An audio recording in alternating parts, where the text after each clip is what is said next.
اعوذ باللہ من الشیطان الرجیم، بسم اللہ الرحمن الرحیم۔ ہم اور ہمارا یوٹیوب چینل کے پلیٹ فارم پر عزیز ناظرین آپ کو خوش آمدید کہتا ہوں۔ امید کرتا ہوں کہ آپ سب لوگ خیریت سے ہوں گے۔ سب سے اہم بات یہ کہ اس چینل کا بنیادی مقصد آپ کی اور آپ کے اہل خانہ کی روحانی اور اخلاقی تربیت کرنا ہے۔ اس لیے اگر آپ اس چینل پہ نئے ہیں تو سب سے پہلے بیل آئیکن کے بٹن کو پریس کر دیجئے اور اس ویڈیو کو زیادہ سے زیادہ شیئر کیجئے، لائک کیجئے اور کمنٹس کیجئے۔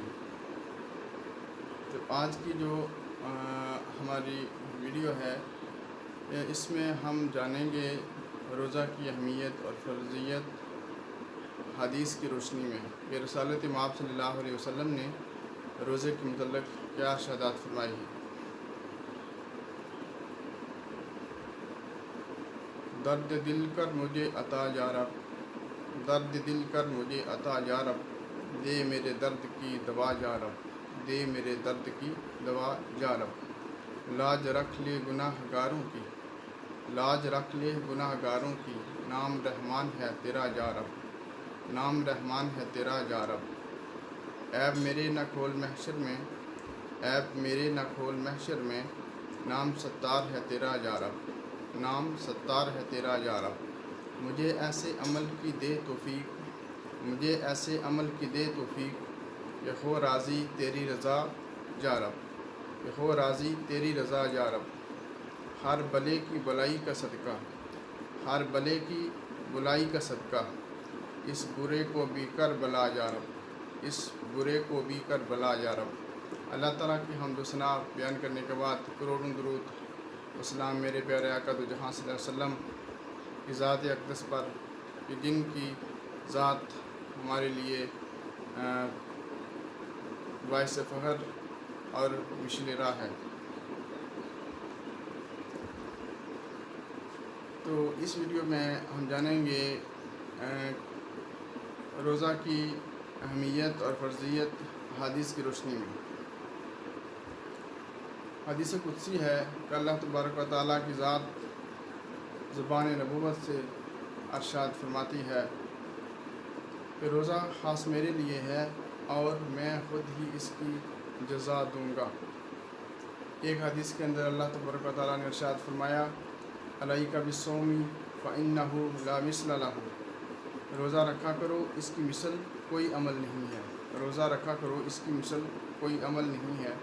ایک حدیث کے اندر میرے پیارے آقا جہاں صلی اللہ علیہ وسلم نے ارشاد فرمایا کہ جب رمضان کا مہینہ آتا ہے تو جنت کے دروازے کھول دیے جاتے ہیں اور دوزخ کے دروازے بند کر دیے جاتے ہیں۔ ایک حدیث کے الفاظ کچھ اس طرح ہیں کہ رسالت مآب صلی اللہ علیہ وسلم نے ارشاد فرمایا کہ جنت کے دروازوں میں سے ایک دروازہ ہے جس کو باب الریان کہا جاتا ہے،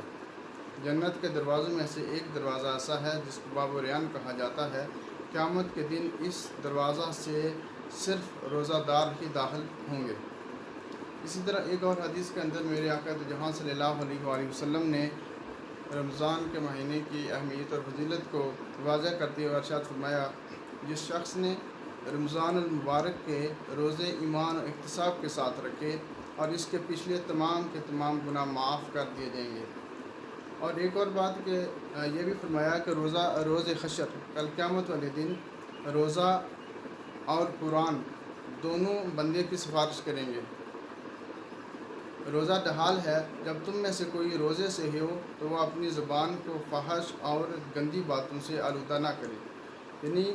روزہ یہ نہیں کہ صرف جو ہے انسان صبح سحری کر لے اور شام کو افطار کر لے، بلکہ اس کے ساتھ ساتھ انسان کے جسم کے ایک ایک عضو کا روزہ ہے، اور چاہے وہ انسان کی آنکھ ہو، چاہے وہ انسان کی زبان ہو، چاہے وہ انسان کے کان ہوں یا جسم کا کوئی بھی عضو ہو، اور ہر عضو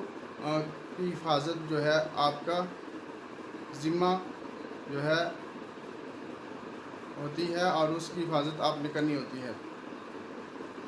رسول اللہ صلی اللہ علیہ وسلم نے فرمایا جو شخص روزہ رکھ کر بھی برائی کو نہ چھوڑے تو اللہ تعالیٰ کو اس کے بھوکا پیاسا رہنے کی کوئی ضرورت نہیں ہے۔ یہ اس حدیث سے بھی واضح ہوتا ہے کہ جو بندہ روزہ رکھ کر بھی برائی نہ چھوڑے اور وہ غلط کام کرتا رہے، ٹھیک ہے، ہر طرح کی جو عام روٹین کے معمولات ہیں ان کو سر انجام دیتا رہے، تو اس سے کیا ہے کہ وہ سوائے بھوک اور پیاس کے اس کو کوئی جو ہے فائدہ حاصل نہیں ہوتا، اور نہ ہی وہ پورا اجر و ثواب جو ہے حاصل کر پاتا ہے۔ اور روزے کی بنیادی جو ہے اہمیت اور فضیلت کیا ہے، اس کے بارے میں ہم تھوڑا سا جانیں گے۔ تو روزہ جو ہے اللہ تعالیٰ کے قرب کا ذریعہ بنتا ہے۔ رمضان المبارک کا مہینہ جو ہے وہ یہ نیکیوں کا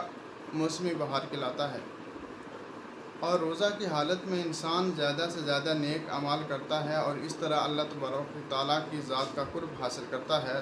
حضرت اماں عائشہ صدیقہ رضی اللہ تعالیٰ عنہ فرماتی ہیں کہ نبی پاک صلی اللہ علیہ وآلہ وسلم رمضان المبارک کے آخری عشرہ میں راتوں میں زیادہ سے زیادہ شب بیداری کیا کرتے تھے، جاگا کرتے تھے۔ اور اسی طرح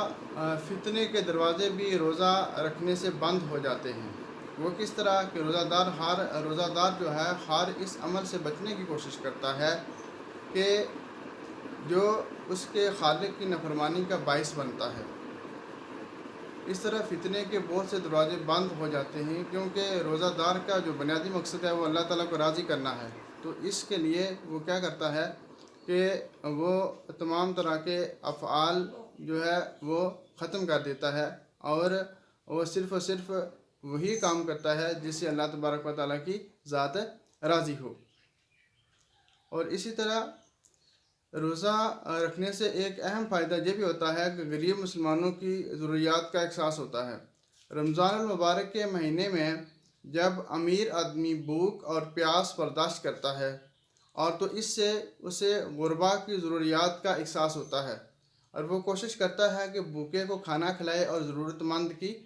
ضرورت پوری کرے۔ یعنی کہ جب خود جو ہے انسان کو پیاس لگی ہو، خود انسان کو بھوک محسوس ہو، تو پھر اسے دوسروں کی جو ہے بھوک اور پیاس کا احساس بھی ہوتا ہے، اور جس سے آپس میں اثار کا جذبہ بھی انسان کے اندر پیدا ہوتا ہے۔